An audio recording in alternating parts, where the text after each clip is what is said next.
Hello and welcome to Macro Matters, the economics and politics podcast from Aberdeen Standard Investments.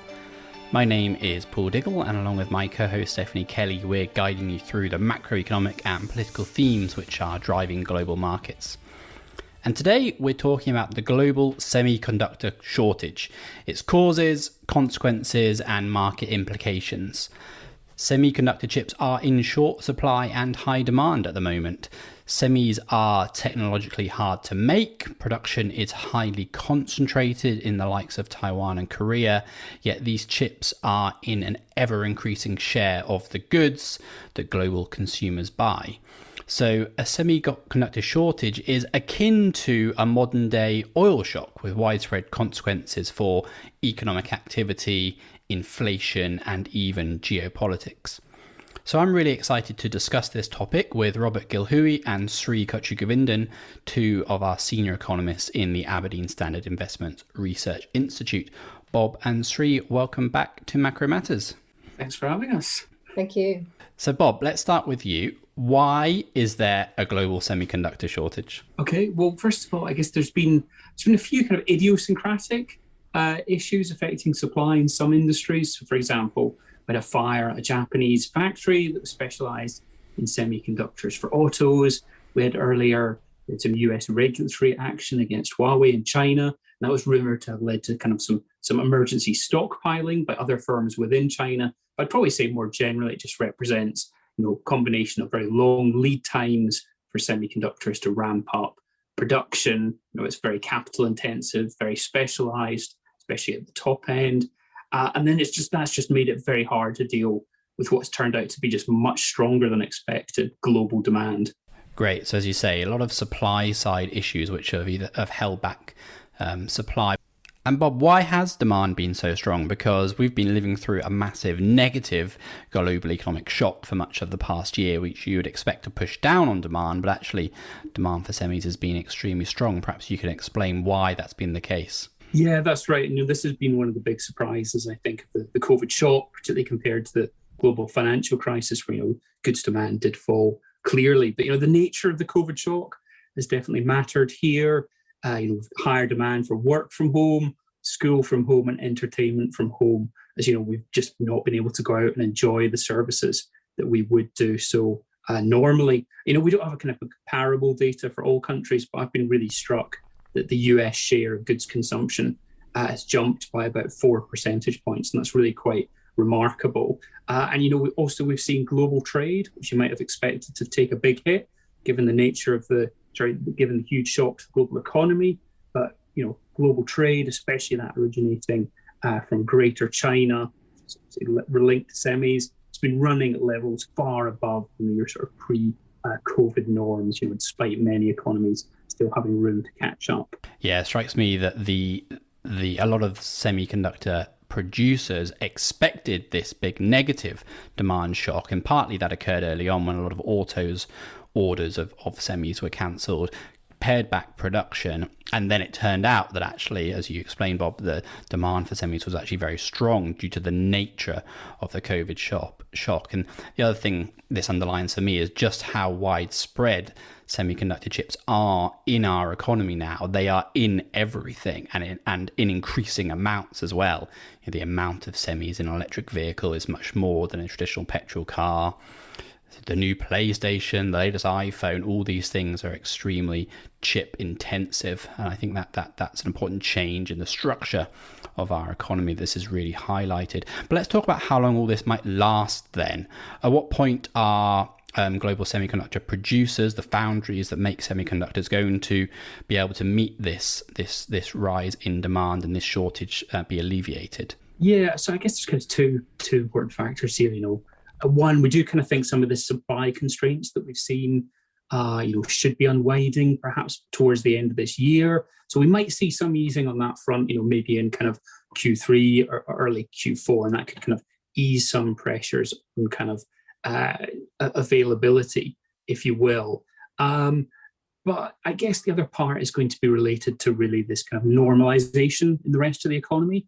So to the extent that which goods demand has been this uncharacteristically strong, will it stay that way, or will it kind of ease off as services kind of become available, restrictions are eased, the populations are vaccinated, and they may be going to just kind of back to services rather than kind of buying goods. There's a limit to how many how much computer equipment you want, or that's certainly something I always tell my kids anyway.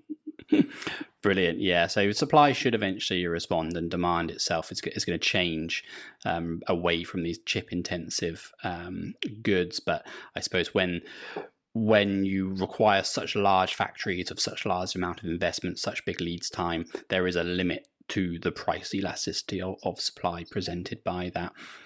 Yeah. Sree, let's talk then about the implications this has had. We want to talk about inflation, but let's first talk about the production implications, because as we were saying, semiconductors are in a lot of things now, yes, and they've impacted the production of a lot of goods. And the biggest impact has been in autos, right, in car production. Absolutely, yes. As you say, this comes through in a lot of household goods, such as washing machines, Pelotons, PlayStations have been hit as well, consoles have been, supply has been restricted, but autos has been the key focus and really bore the brunt of the supply chain disruption. So countries like Japan and Germany, we've seen a big impact there in terms of their industrial production and auto sectors there, partly because they've really been running on lean, just-in-time production, so there was very little room for maneuver there.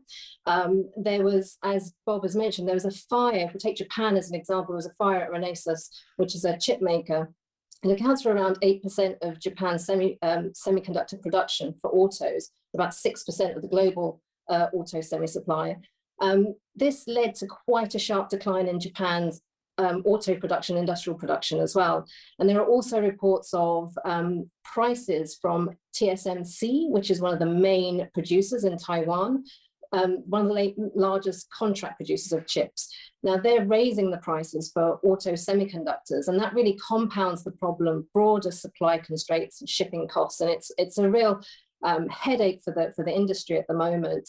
But we do think that this is likely to start easing in the second half of this year. And there have been the industry has started to adapt. For example, there are different types of semiconductors used for different parts of the car. So the high-tech, leading-edge tech is used in assisted driving systems, and some cars are being produced without that and just being using the lower-end, older tech chips. So there are some changes that producers can adapt to.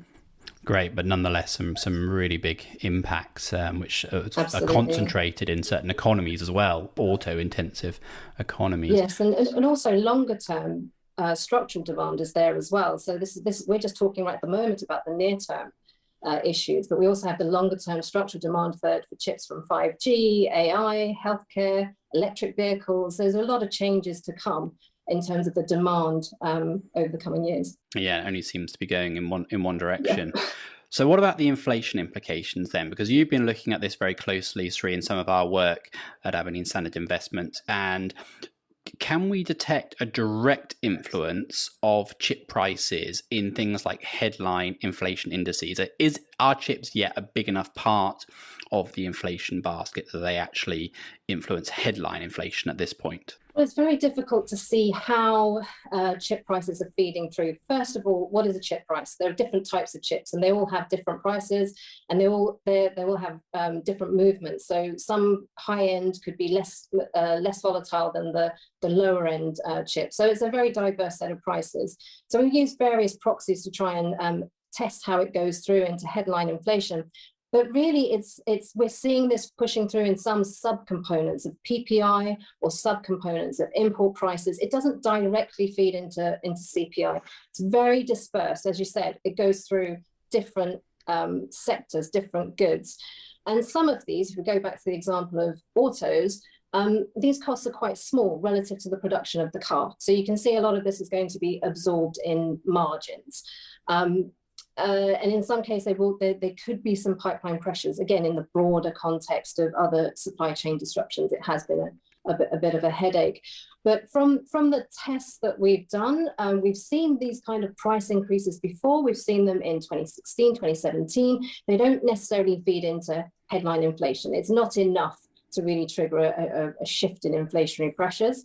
That would be one thing. The other thing is to say that generally, semiconductors or tech can be quite disinflationary. We have quality improvements, and these can push down technology prices as processing power increases. There's a hedonic adjustment that's made. So this tends to be quite disinflationary rather than an inflationary process. Yeah, I think that's a really important point. Technological change is fundamentally disinflationary. It might not push down on the observed price of a good, but if the quality of that good is getting constantly better, if our computers are constantly faster, that is actually disinflationary once you account for the quality adjustment.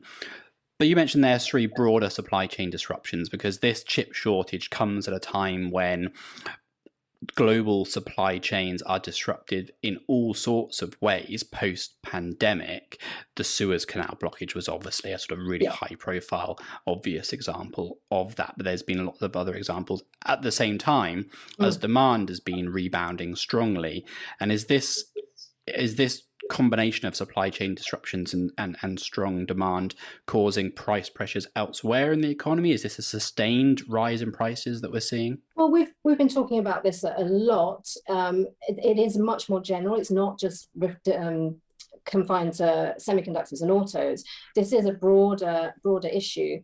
But we're seeing that these are pandemic-related distortions that are likely to be transitory. We are going to see this feeding through into core inflation later on in the year.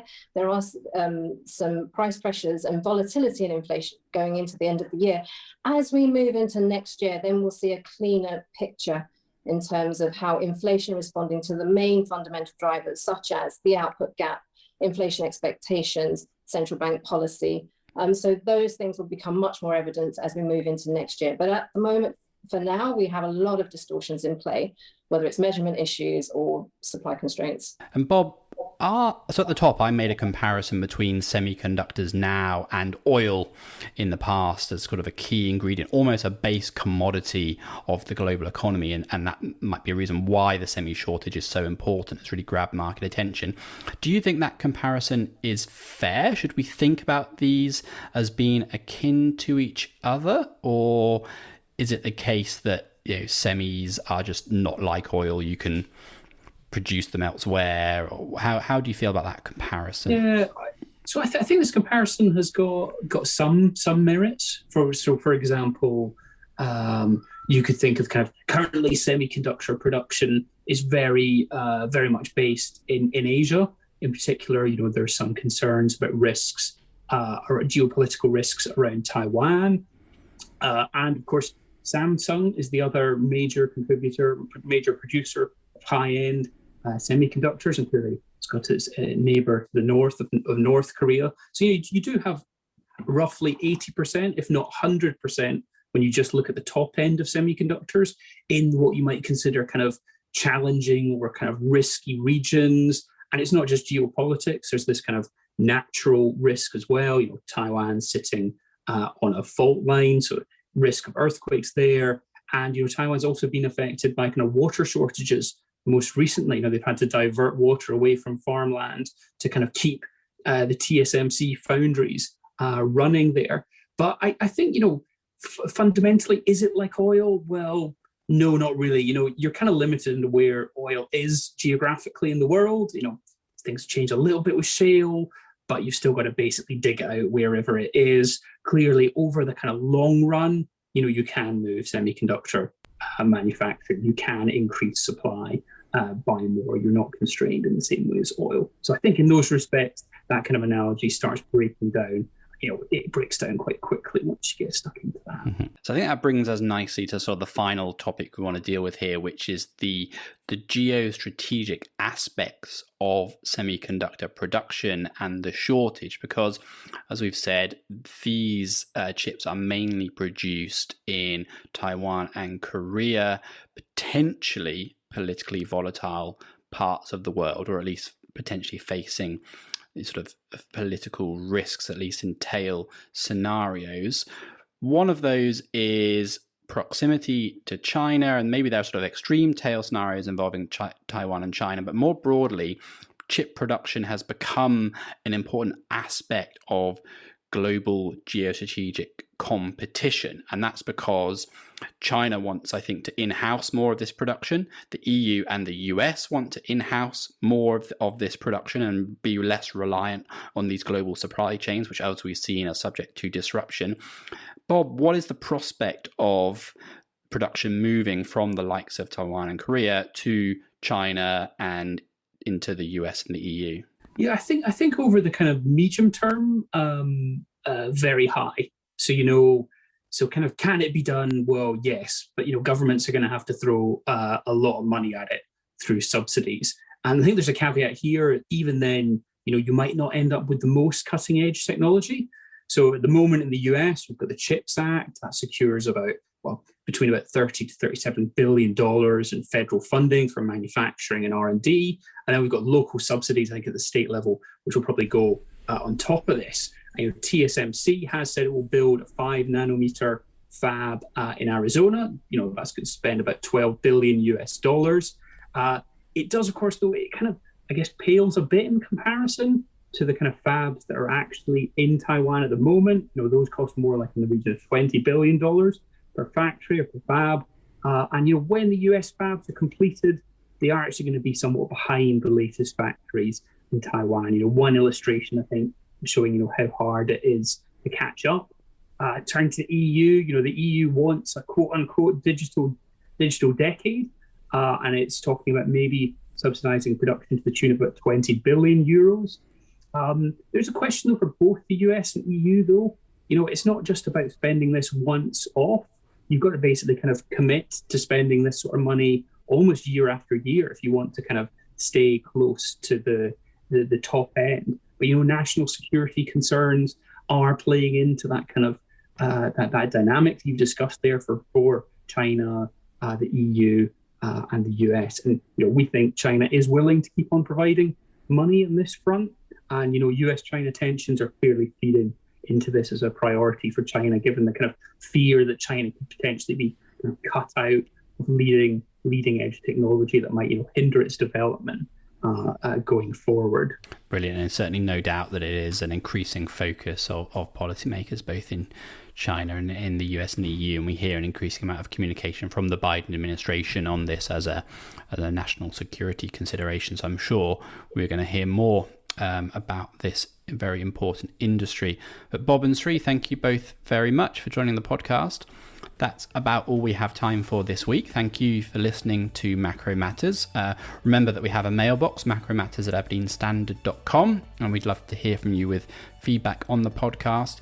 Don't forget to like or subscribe on your podcast platform. We're on Apple Podcasts, Spotify, SoundCloud, Google Podcasts, wherever you get your podcasts from. But until next time, goodbye and good luck out there.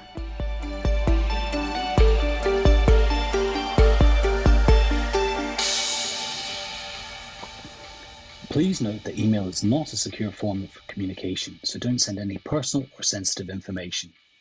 This podcast is provided for general information only and assumes a certain level of knowledge of financial markets. It is provided for information purposes only and should not be considered as an offer, investment recommendation, or solicitation to deal in any of the investments or products mentioned herein, and does not constitute investment research. The views in this podcast are those of the contributors at the time of publication and do not necessarily reflect those of Aberdeen Standard Investments. The value of investments and the income from them can go down as well as up, and investors may get back less than the amount invested. Past performance is not a guide to future returns. Return projections are estimates and provide no guarantee of future results.